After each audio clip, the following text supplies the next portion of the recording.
Birthday ആയിട്ടേ നല്ല set മുണ്ടൊക്കെ എടുത്ത് നല്ല സുന്ദരിയായിട്ട് അമ്പലത്തിൽ പോകണമെന്നൊക്കെ വിചാരിച്ചതാട്ടാ. പക്ഷെ അതൊന്നും നടന്നില്ല. അതായത് അമ്പലത്തിൽ പോയി സെറ്റ് മുണ്ട് എടുക്കാൻ പറ്റില്ല. കാരണം നല്ല മഴയായിരുന്നു. ഒന്നാമത്തെ കാര്യം എനിക്ക് സെറ്റ് മുണ്ട് എടുക്കാൻ തന്നെ അറിയില്ല. എന്നെ ആരെങ്കിലും ഉടുപ്പിക്കണം. പിന്നെ ഈ മഴയത്ത് അതൊക്കെ വെച്ച് പോലെ ഭയങ്കര ഒരു ബുദ്ധിമുട്ടാ. അപ്പൊ അത് കാരണം സെറ്റ് മുണ്ട് ഒന്നും എടുത്തില്ല. അമ്പലത്തിൽ പോയിട്ട് വന്നുട്ടാ. അപ്പൊ എന്ത് പെട്ടെന്നാലേ എത്ര വർഷം പോണത്, 27 വർഷം എന്ത് പെട്ടെന്നാ പോയെന്നറിയോ. ഈ 27 വർഷത്തിൽ നമ്മളല്ല ഞാൻ എന്തോരം ചിരിച്ചു, എന്തോരം കരഞ്ഞു, എന്തോരം വിഷമിച്ചു, എന്തോരം സന്തോഷിച്ചു, എന്തോരം സങ്കടപ്പെട്ടു, എവിടേക്കൊക്കെ പോയി, എന്തോരം സ്ഥലങ്ങൾ കണ്ടു, എന്തൊക്കെ ഭക്ഷണം കഴിച്ചു, എത്ര പേരെ മനസ്സിലാക്കി, എത്ര പേര് കൂട്ടുകാരായിട്ടുണ്ടായി, എത്ര പേര് നമ്മുടെ കൂട്ടുകാരായിട്ട് നിന്നവര് പോയി. അതുപോലെ തന്നെ എത്ര പുതിയ ആൾക്കാർ നമ്മുടെ ജീവിതത്തിലേക്ക് കടന്നു വന്നു.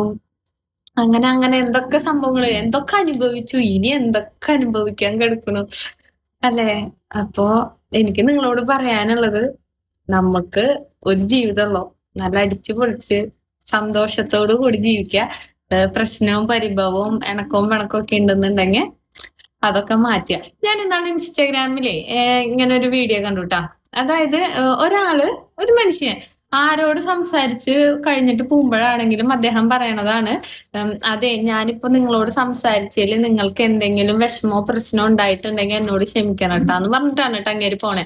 അപ്പൊ ആരെ കണ്ട് ഇങ്ങനെ സംസാരിച്ച് പോകുമ്പോഴായാലും എല്ലാവരോടും ഇത് തന്നെ പറയാന്ന്. അപ്പൊ ഒരാള് അദ്ദേഹത്തിനോട് ചോദിച്ചേ, എന്താ എപ്പോഴും എല്ലാവരോടും സംസാരിക്കുമ്പോ ഇങ്ങനെ തന്നെ പറയണേന്ന്. ഒരാൾ ഇതൊക്കെ ശ്രദ്ധിക്കുന്നുണ്ടായിരുന്നു. എനിക്ക് തോന്നുന്നു ഫ്രണ്ടാണ്, അതൊന്നും എനിക്കറിയില്ല. അവർ ശ്രദ്ധിക്കുന്നുണ്ടായിരുന്നു. ഇങ്ങേര് ആരെ കണ്ട് വർത്താനം പറഞ്ഞു പോകുമ്പോഴും പറയുന്നത്, അതെ ഞാൻ പറഞ്ഞാല് നിങ്ങൾക്ക് എന്തെങ്കിലും വിഷമം ഉണ്ടായിട്ടുണ്ടെങ്കിൽ എന്നോട് ക്ഷമിക്കണം, അല്ലെങ്കിൽ ഞാൻ പറഞ്ഞാൽ എന്തെങ്കിലും തെറ്റോ നിങ്ങൾക്ക് അങ്ങനെ എന്തെങ്കിലും ഉണ്ടെങ്കിൽ നിങ്ങൾ ക്ഷമിക്കണമെന്ന്. അപ്പൊ ഇങ്ങേര് ചോദിച്ചപ്പോ ഇങ്ങേരോട് പറഞ്ഞ മറുപടി ഇതാണ്. ഞാൻ ചിന്തിക്കണത്, എല്ലാവരെ കണ്ടുമുട്ടുമ്പോഴും ഇത് അവസാന കണ്ടുമുട്ടലാണെന്നാണ്. ചിലപ്പോ അടുത്ത നിമിഷത്തിൽ നമ്മൾ ഉണ്ടായിന്ന് വരില്ല, നമ്മളോ അല്ലെങ്കിൽ അവരോ ഉണ്ടായിന്ന് വരില്ല. അപ്പൊ ഇത് കാരണമാണ് അങ്ങേര് എല്ലാ കണ്ടുമുട്ടൽ കഴിയുമ്പോഴും ആരോടായാലും ഇത് തന്നെ പറയണേന്ന്.